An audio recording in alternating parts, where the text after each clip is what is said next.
Chers amis, bonjour.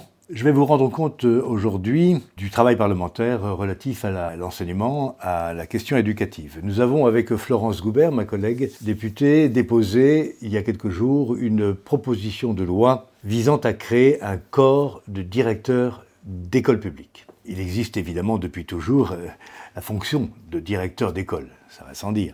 Et une loi de 2021, dite loi Rilhac, leur a même confié une responsabilité ou une autorité fonctionnelle.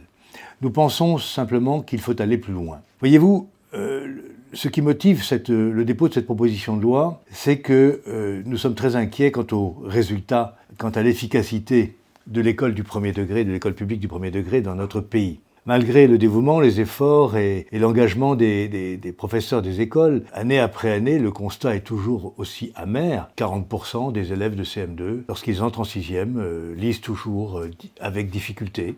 Ils ne maîtrisent pas la fluence, comme on dit, c'est-à-dire qu'ils lisent avec leurs doigts, quoi. Donc ils ne comprennent pas ce qu'ils lisent et ils ne peuvent donc pas suivre normalement un enseignement différencié et de plus en plus scientifique au collège dès la 6e.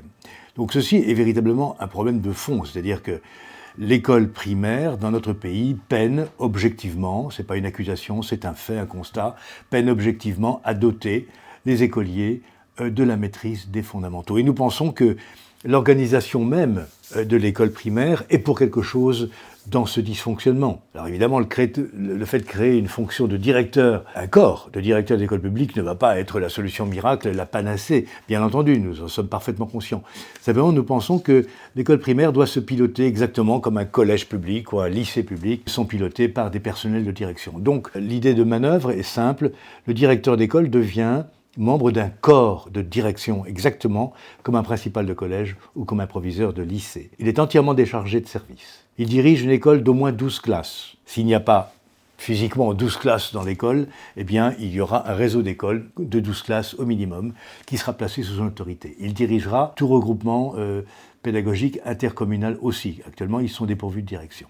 Et nous en attendons de bons résultats parce que ce chef d'établissement, à l'instar de ce qui se passe dans l'enseignement privé d'ailleurs, ce nouveau chef d'établissement, dont le titre sera directeur des écoles publiques, aura autorité hiérarchique et fonctionnelle sur les personnels, sur tous les personnels qui travaillent dans l'enceinte scolaire, qu'ils soient évidemment fonctionnaires territoriaux ou contractuels. Il aura à sa charge le fait de mettre en œuvre les directives ministérielles et de vérifier leur application.